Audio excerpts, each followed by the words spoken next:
A good evening to you all, and thank you very much for joining us here on Rwanda Television News tonight. We do hope you had yourselves a very productive Thursday. Now here's a sneak peek of our edition tonight. The government of Rwanda and the United Nations have signed the United Nations Sustainable Development Cooperation Framework of 2025-2029 worth $1.04 billion. The AGRA, in partnership with the MasterCard Foundation, has unveiled the Youth Entrepreneurship for the Future of Food and Agriculture, a 5-year initiative aimed at creating jobs and entrepreneurship opportunities for 1.5 million young people. On the international scale, severe flooding on the mid-north coast of New South Wales has killed 3 people and left thousands trapped after days of heavy rain cut off towns and roads in what experts call a once-in-500-year event.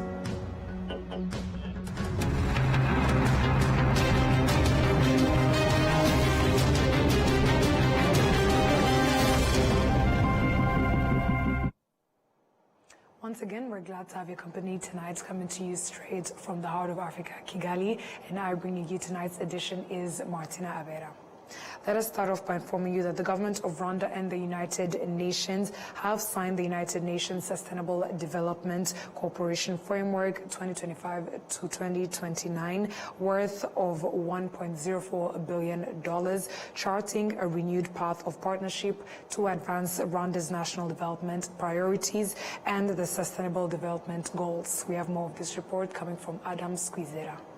This is part of a 5-year program running from 2025 to 2029, intended to facilitate joint efforts between the two parties to achieve sustainable development goals and implement Rwanda's national strategy for transformation in NST2.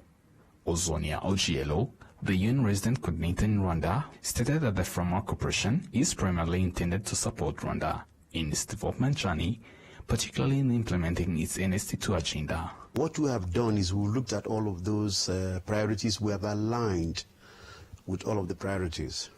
So in each of these 3 pillars of NST2, we have defined a comparative advantage, what it is we can do most as a United Nations system. So in economic pillar, we have one outcome. The idea of the outcome is the totality of what we think we can bring to support the realization of economic transformation.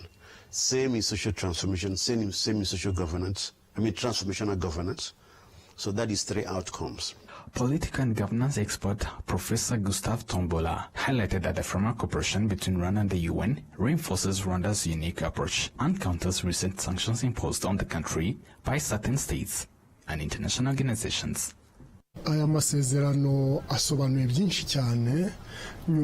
These framework cooperation agreements are highly significant, especially in light of recent pressures and sanctions directed at Rwanda over regional issues.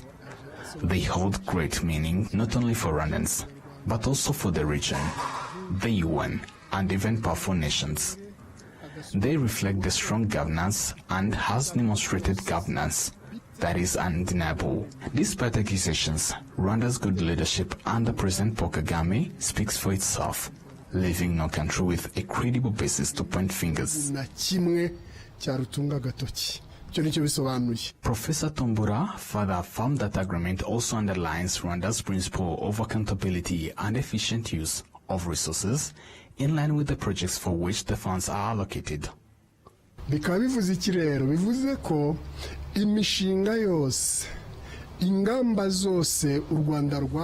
This also demonstrates competence in projects and strategies Rwanda has established under the NST2. It shows that the international community believes the funds invested in Rwanda's economic development will be used transparently and effectively. Unlike in some other countries where such resources are diverted for personal gain, this trust reflects the hope others have in us. It also sends a message to Rwandans: sanctions cannot define our future. What matters is that we understand and align ourselves with the values and governance of our leadership. The UN resident coordinator Ozonia Ogiello emphasized that in areas such as governance, the United Nations will continue to collaborate with the government of Rwanda to improve governance, particularly in the delivery of public services. Because governance is multifaceted, but it doesn't matter what the institution of government is. Are they responding to the needs of citizens? Can citizens access their services? Because the fundamental challenge, if you listen to the statement of President Paul Kagame 2 days ago, at the International Conference on Security in Africa, he talked about what is it that leads to the insecurity? What is the obligation of a government to its people? You have to own your responsibility and your obligations to deliver services. People need to access government services. You have to have the capacity to deliver. The UN system in Rwanda through this cooperation framework commits to mobilize resources estimated to over $1 billion over 5 years, which will be operationalized through joint programs, innovative financing, and catalytic partnerships involving government, civil society, the private sector, and international partners. Adam Squizera, RwandaTV News. Thank you, Kwizera, for that report. 70 members of parliament from 12 African Commonwealth countries have expressed their satisfaction with the outcomes of the meeting and the memorable experiences they have had during their stay here in Kigali. And our Gladys reports. These 70 members of parliament, representing 12 African countries, spent 3 days in Kigali engaging in open and constructive discussions with one another. The chairperson of the Commonwealth Parliamentary Association Africa Region, Honorable Madina Ndangiza, reflected on the key resolutions made during the meeting. We agreed that we must enact laws that uphold the principle of gender equality in all our countries. While this is a new principle, it is still neglected in some countries. We emphasize the need to create platforms for young people to engage in discussions or receive guidance, especially through what we call intergenerational mentorship among female members of parliaments at the African level. The President of the Rwandan Senate, Dr. François-Xavier Karinda, urged the attendees to help their respective countries implement the commitments made during the meeting. I believe you have witnessed Rwanda's journey, a country that emerged from tragedy 31 years ago and chose to place the empowerment of women at the heart of its transformation. In Rwanda, women's dignity is non-negotiable.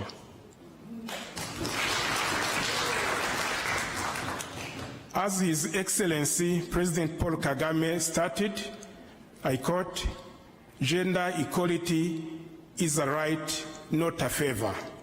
End of quote. This speaks volume in terms of political will. The members of parliament who participated in the meeting say they gained valuable insights that will benefit them in the future. The CWP workshop has been a success. It has been a very enriching experience for us all. It has not just been a platform where female members of parliament can dialogue, but for me it's a call for action for each and every one of these women who have been here, because it is very interesting that we may differ in our social, cultural and economic, we may have our differences, but as women in politics we have striking similarities about the challenges we face, and mostly again maybe how we overcome those challenges. And overall, Kigali is a beautiful city. It is very clean, and I must say I am really, really impressed. I have had a very good time here, and I believe other participants will say the same. My impressions on Kigali, which was absolutely amazing. The people has been incredibly welcoming. The cleanliness of your city has been spoken about by all the members, and it is absolutely astonishing to see what you guys could have gotten right in the city, and we're hoping that South Africa will follow suit. In addition, the delegates visited the Kigali Genocide Memorial in Gisozi to stand in solidarity with Rwandans in remembering the 1994 genocide against the Tutsi, and to pay their respects to the more than 250,000 victims buried there. Thank you, Inora Gladys, for that report. AGRA, in partnership with the MasterCard Foundation, unveiled the Youth Entrepreneurship for the Future of Food and Agriculture, which is a 5-year initiative aimed at creating jobs and entrepreneurship opportunities for 1.5 million young people, with a strong focus on young women and people living with disabilities. Williams Evans Mutawazi has the report. The Youth Entrepreneurship for the Future of Agriculture program will focus at increasing youth, young women, and people living with disability involvement in agricultural transformation. In line with this, more than 100 young Rwandan agripreneurs have gathered in Kigali for national convening focused on agriculture as a catalyst for job creation under the theme Empowering Youth for Decent Jobs and Climate-Resilient Food Systems. This is what some of the youths make of this convening. It's like a miracle. It's a miracle coming from heaven and getting dropped down to the earth. Because, first of all, we meet with different youth generations. They are doing different activities. They are doing different businesses. Others, they are CEO of big companies than me. Others, they are still in the way. Others, they have linked with those partners. So when we discuss, we share those ideas. They show you the roadmap where to knock. This is the first. The second, we meet with these big organizations like AGRA, MasterCard Foundation. We meet with their staff members. We sit together. We have a discussion. We show them the challenges we are facing. We show them where we want to reach. We show them where we are.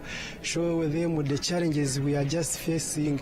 So this creates a big step for us to step reaching to our future. So it's a big, this meeting means a big, not only to me, but also to other members here.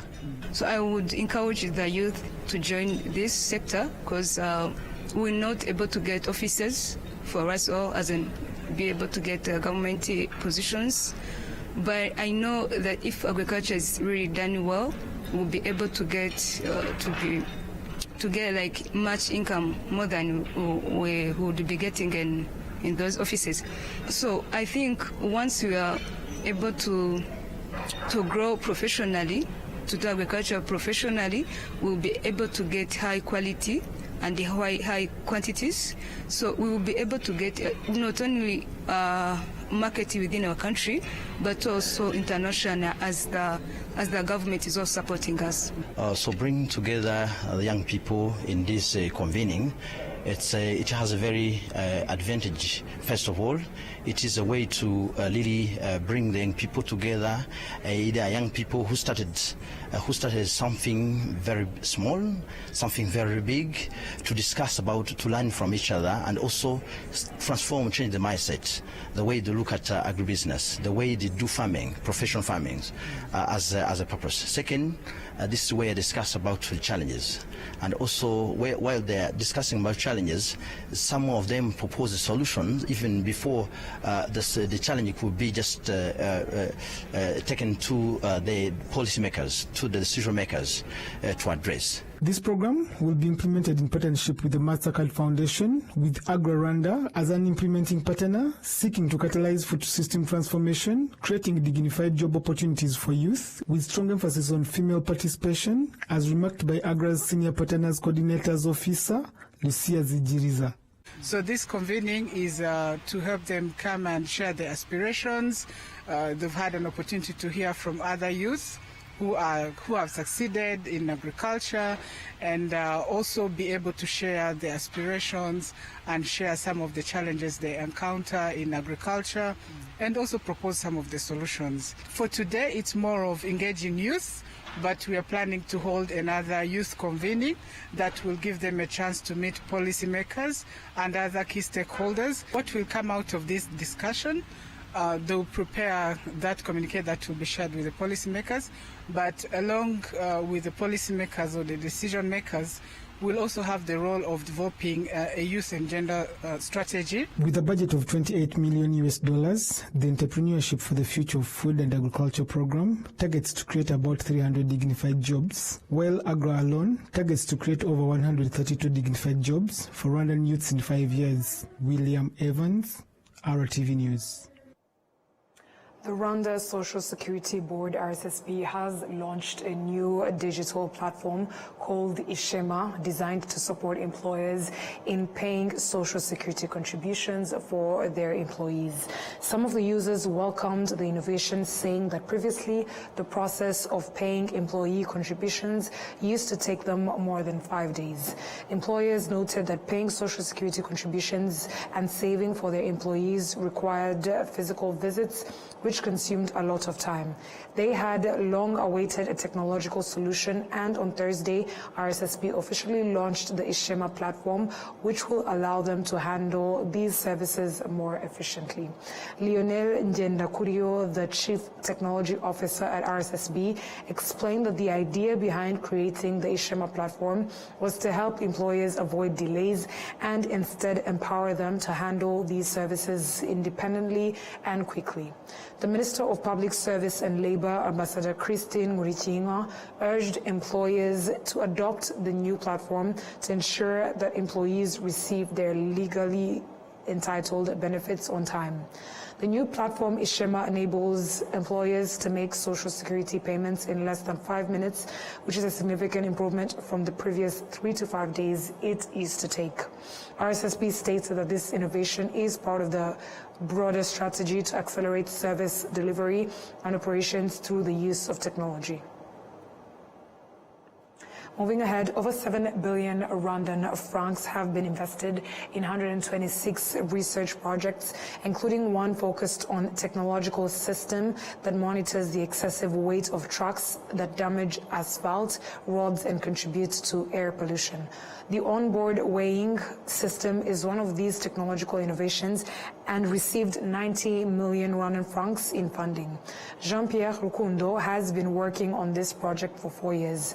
It is a technology-based system capable of detecting whether vehicles are carrying loads that exceed the capacity of asphalt roads, which is a major cause of their frequent damage.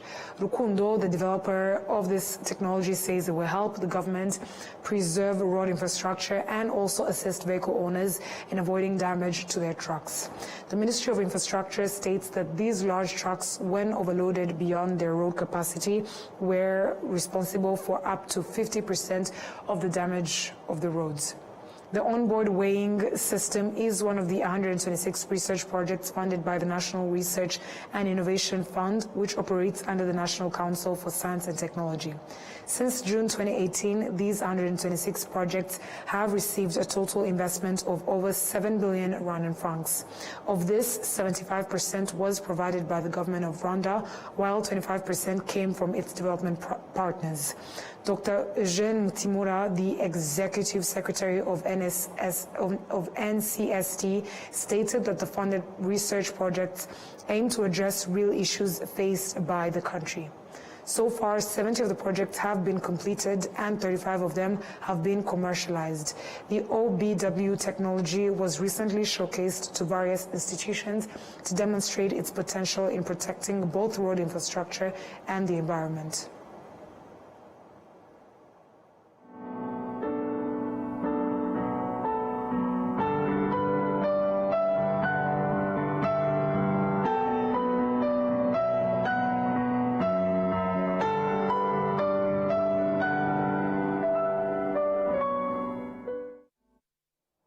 Leaders and students from all campuses of Inelak University across the country came together to commemorate the 31st commemoration of the 1994 genocide against the Tutsi, with a special tribute to former students and teachers who were victims of the genocide. The event brought together nearly 10,000 students and university leaders from Inelak. It was marked by the lighting of the flame of hope and of messages of comfort directed at survivors of the genocide against the Tutsi and Rwandans at large. I learned a whole lot of things yesterday when I visited that site. First of all, I learned that the genocide was somehow structured and implemented by some leaders. So having known that, I try to reflect on that within myself, to see that as a leader, your purpose is to protect the people, your citizens. That's the purpose of the government, to protect its citizen. So, reflecting on the fact that the government was in the process of trying to hurt its own citizen, it was something that really hurt me. Yeah, so I learned that as someone who is a leader, you have to make sure that you protect your people. In a keynote address to participants, Colonel Migambi Desire emphasized the role of Rwanda's good leadership in ending the genocide, rebuilding the country, and inspiring the younger generation to continue in that direction. Blaise Ndizihiwe, the second vice president of Ibuka, an organization advocating for the rights of genocide survivors, reminded the youth that they carry a great responsibility to preserve what has been achieved, because many sacrificed their lives for Rwanda to reach this point. In Kigali, Rwamagana, and Nyanza, locations where Inilak has campuses, commemoration events were held this Thursday to mark the 31st remembrance of the genocide against the Tutsi. Richard Nyonguru, the university's deputy vice-chancellor, stated that the institution will continue to educate the younger generation about the history of the genocide against the Tutsi so they can learn from it and build a better future, as they are the country's strength. The youth are the one that we look at if we want to protect this country, if we want to ensure that our country will prosper in unity and a developed country. We need to keep remembering what happened in the past. The genocide against the Tutsi destroyed completely this country, and it is the youth, if they understand what happened, that we have to protect and to rebuild the country and ensure that the future generation will be the generation that protect the country and that protect also the Rwandan population. So this is the message that we are trying to convey to the young people who are at the university and who have not lived the genocide. Most of them were not there. Most of our students were born after the genocide against the Tutsi. So they need to learn about our history and get the message that they are the protectors of this population and the country.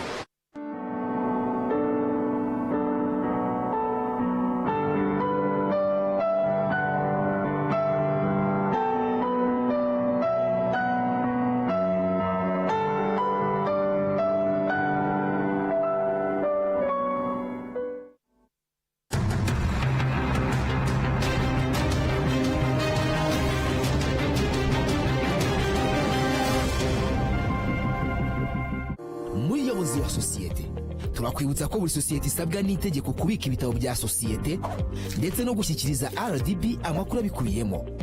Ibyo bitabo birimo igitabo cy'abanyamigabane, icy'abagenewe inyungu ku migabane, inyandiko y'amakuru ya sosiyete, ibaruramari ngarukamwaka n'izindi. Gutanga amakuru y'ugenewe inyungu ku migabane wanyura kuri bo.rdb.rw, naho gutanga izindi nyandiko ukanyura kuri org.rdb.rw. Nyiri muto arababwiraga data bati ntabwo wagira umukamo mwinshi utunze inka imwe, ariko nigeze acika intege. Mama akinjira mu bucuruzi harabamubwiraga bati ntabwo watera imbere udakorera mu iduka rigezweho, ariko ntibyamusubije inyuma, yakoranaga umwete. Njya muri kaminuza harabanshidikanyagaho bavuga ko nashobora kaminuza naturuka mu muryango wifashije, ariko byaragiye nanditse amateka mashya. Igihe cyo gutera ishema umuryango wanjye kigeze, bamwe bakomeje kumbwira bati ntabwo watera umuryango wawe ibyishimo n'ishema, ariko narabishoboye.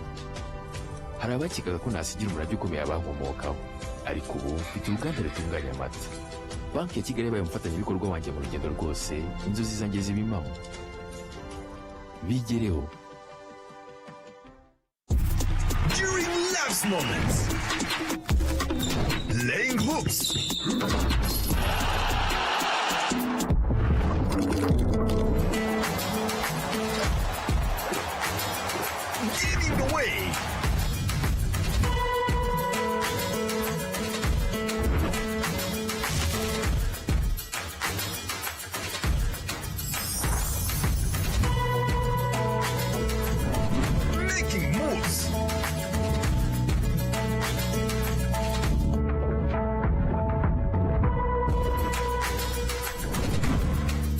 breakfast with family, Inyanje is always there.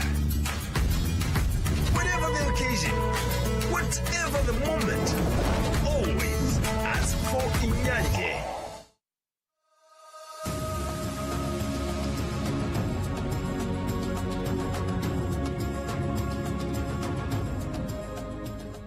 Ikigo cy'igihugu cy'ubushakashatsi n'iterambere mu byerekeye inganda NIRDA kiramenyesha abikorera bari mu ruhererekane nyongeragaciro ku ngurube, inkoko n'ibiryo by'amatungo ndetse no gutunganya ibikomoka ku mabuye, ibumba n'imigano ko hashyizweho gahunda yo kubafasha kubona imashini n'ibikoresho by'ikoranabuhanga machines and equipments, bikazakorwa bahabwa nkunganire ku nguzanyo bazahabwa n'ibigo by'imari byasinyanye amasezerano y'imikoranire na NIRDA ari byo Equity Bank, I&M Bank. Iyo nkunganire ingana na 30% cyangwa 40% ku mishinga y'abagore, abafite ubumuga, urubyiruko n'abatangiza startup businesses.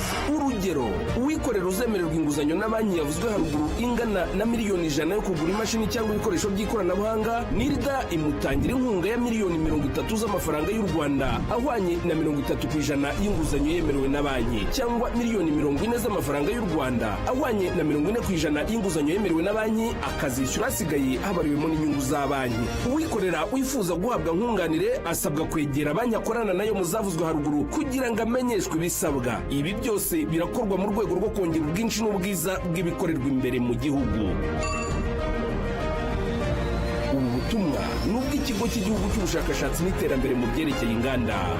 Did you know you can now check what's allowed on your plot, apply for building permits, and track in real time the application status all by yourself? Introducing Kuwaka, Rwanda's newly enhanced and user-friendly platform for building permitting services, replacing the old PMIS. Kuwaka comes with new and enhanced features, allowing you to apply for and track building permits quickly and securely. Whether you're a landowner, engineer, architect, real estate developer, or investor, Kuwaka puts you in control of your application from start to finish. Visit kuwaka.gov.gwa and experience the future of building permit services. Kuwaka is aligned with the government of Rwanda's commitment to socio-economic transformation by enhancing service delivery through the use and adoption of digital technologies in citizen-centered governance. With Kuwaka, your permits are in your hands. This message is brought to you by the Ministry of Infrastructure in partnership with Rwanda Information Society Authority.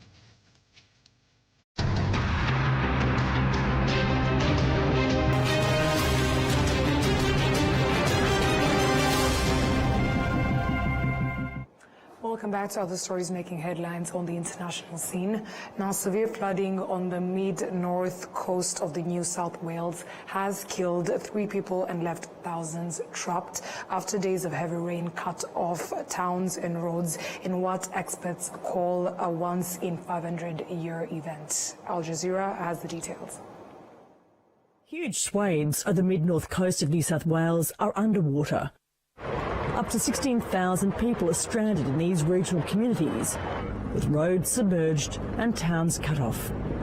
I knew the rain was coming, but I didn't think I'd, get this flooded. Like, I thought, it'd just be really wet. But yeah, it's not what I was expecting. The average of 4 months of rain has fallen over 2 days in some areas, and more heavy rain is expected to fall in some isolated regions over coming days. The grim reality is that the community on the mid-north coast will have to brace for potentially more bad news in the day ahead. It's not what we want to hear, but unfortunately this disaster was major. Emergency authorities are rescuing people by boat and helicopters, and more than 140 flood warnings are in place. Floodwaters are continuing to rise, with rivers peaking to flood levels around the city of Taree on the mid-north coast of New South Wales. Flooding in this city has been unprecedented, surpassing previous highs last recorded in 1929 to levels only seen around once in 500 years. We've got people on roofs, we're in contact with most of those people, and we're prioritising, continue to prioritise the greatest requirements of those rescue operations, and will continue to do so. Thousands of homes have been without power, and schools in the flood-affected areas have been closed for days. I haven't been to school all week, but it's been great, but I don't think I'm going anywhere anytime soon. Authorities in New South Wales have declared flood-affected regions a natural disaster zone. And that Al Jazeera story marks the end of our bulletin. Before we close off, let's have a recap of our headlines. The government of Rwanda and the United Nations have signed the United Nations Sustainable Development Cooperation Framework of 2025 to 2029 worth $1.04 billion. AGRA, in partnership with the MasterCard Foundation, has unveiled the Youth Entrepreneurship for the Future of Food and Agriculture, a 5-year initiative aimed at creating jobs and entrepreneurship opportunities. On the international scale, severe flooding on the mid-north coast of New South Wales has killed 3 people and left thousands trapped.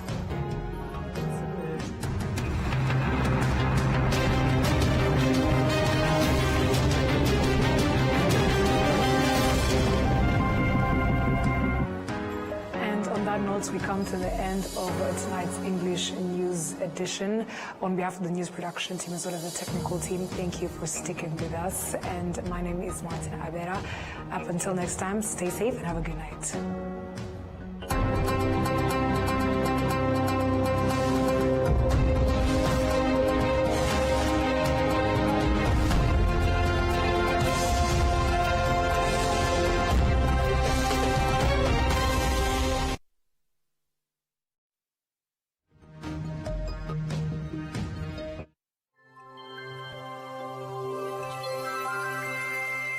ikaze ku mwanya w'iteganyagihe mutegurirwa na Meteo Rwanda mugiye kugezwaho na Francine Musanganire. None ku itariki ya 22 Gicurasi 2025